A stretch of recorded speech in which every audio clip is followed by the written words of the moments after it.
চলুন আজকের দিনটা একসাথে বাঁচি। আর একটা নতুন দিন, আর একটা নতুন গল্প নিয়ে হাজির আমি সহদেব। চলুন তবে শুরু করি।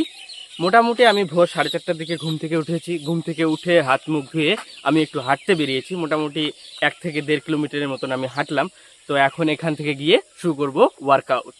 যেহেতু আজকে হাট নেই, সকালটা পুরোটাই আমার। আর যদি হাট থাকে তাহলে তো সকাল সকাল আমাকে হাটে যেতে হয়। তো আমি চলে এলাম আমাদের বাড়ির এখানটায়।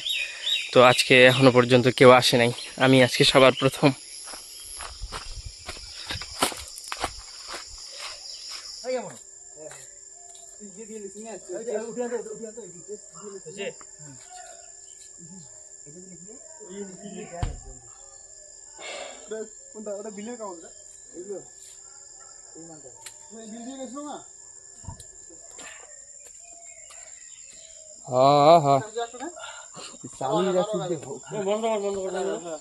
বন্ধুরা, আমাদের ওয়ার্কআউট করতে করতেই হঠাৎ বৃষ্টি এসে গেল।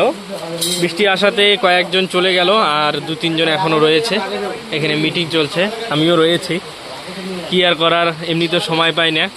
তার মধ্যে আজকে একটু ওয়ার্কআউট করছি, তার মধ্যে এসে গেল বৃষ্টি। বন্ধুরা, বৃষ্টি কমলো, হালকা একটু রৌদ্র উঠলো। আর আমরা যে কয়েকজন মিটিং করলাম সে কয়েকজন যে যার বাড়িতে যাচ্ছি। আমিও চলে আসলাম বাড়িতে। এখন একটু স্নান ধান করে সাংসারিক কিছু কাজকর্ম করতে হবে।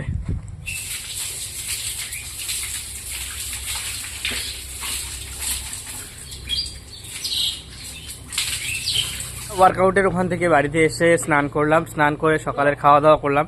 খাওয়া দাওয়া করে একটু রেস্ট নিলাম। রেস্ট নিয়ে আমি রেডি হয়ে নিয়েছি, যাবো একটু বাজারে। সঙ্গে আমার বাবাও যাবে, অনেক দরকার রয়েছে, দরকারগুলো সারতে হবে। যেহেতু অন্যান্য দিনে আমরা ফ্রি থাকি না, হাটে যেতে হয়। তো সেই কারণে আজ অনেকগুলো কাজ একসঙ্গে নিয়ে বাজারে যাচ্ছি। বাজারে এসেই বাবাকে প্রথমে হাসপাতালে নামিয়ে দিলাম। বাবা ওখানে ওষুধ নেবে হাসপাতালে। আর আমি চলে এলাম পোস্ট অফিসে। এই যে দেখুন পোস্ট অফিসে কি পরিমাণে ভিড়। এখানে যারা যারা লাইনে আছে তাদের হচ্ছে আধার কার্ডের সঙ্গে মোবাইল নাম্বারের লিঙ্ক। তবে অ্যাকাউন্টের কাজ গেলেই সঙ্গে সঙ্গে করিয়ে দেয়। মোটামুটি 10-15 মিনিটের মধ্যে আমার কাজটা হয়ে গেল। এখন এখান থেকে আমি যাব প্রথমে হাসপাতালে, বাবাকে নিয়ে যাব। বাবাকে ওখান থেকে নিব, বাবার যদি ওষুধ নেওয়া হয়ে যায়। ওখান থেকে বাবাকে নিয়ে আবার ওখান থেকে যাব বন্ধন ব্যাংকে। চলে এলাম চিলকিরহাট নতুন প্রাথমিক স্বাস্থ্যকেন্দ্রে। এখানেও মোটামুটি ভিড় বেশ ভালোই।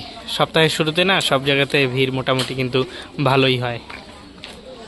ওষুধ নেওয়ার এখানেও কিন্তু বেশ ভিড় করেছে। বাজারের সমস্ত দরকার সেরে চলে এলাম বাড়িতে। হাটে যাই, আর যে কয়েকদিন হাটে যাই না, সপ্তাহে 3 দিন, ওই কয়েকদিন ওয়ার্কআউট করার জন্য সকাল সকাল ঘুম থেকে উঠি। তো সেই কারণে ঘুমের কিন্তু খুব একটা ডিস্টার্ব হচ্ছে। একটু ভিডিও এডিটিং এর কাজ রয়েছে, কাজটুকু করে একটু ঘুমাবো। A few moments later. Video editing এর কাজ করে আমি ঘুমিয়েছিলাম। ঘুম থেকে উঠে হাত মুখ ধুয়ে দুপুরে খাবারও খেয়ে নিয়েছি। আজ কিন্তু রৌদ্র বা গরম কোনোটাই নেই, সুন্দর হাওয়া বইছে, পরিবেশ বেশ মনোরম। এখন তো ঘরের মধ্যেই ছিলাম, ভাবলাম যে এখন একটু বাইরে বেরোবো, কিন্তু তার মধ্যে দেখুন আবার ঝিরিঝিরি বৃষ্টি শুরু হয়ে গেল। এখন এইভাবে বৃষ্টি যে কতক্ষণ চলবে। বন্ধুরা, সেই যে বিকেলবেলায় ঝিরিঝিরি বৃষ্টি শুরু হয়েছে, সেই বৃষ্টি সবেমাত্র থামলো। সেই কারণে বিকেলবেলা আর কোথাও যেতে পারলাম না। আরও একটা দিন শেষ হলো, তবে গল্পের নয়। আবারও দেখা হবে নতুন দিনের নতুন গল্পে। আমার এই ছোট্ট প্রচেষ্টা যদি ভালো লাগে তাহলে অবশ্যই এইভাবে পাশে থাকবেন।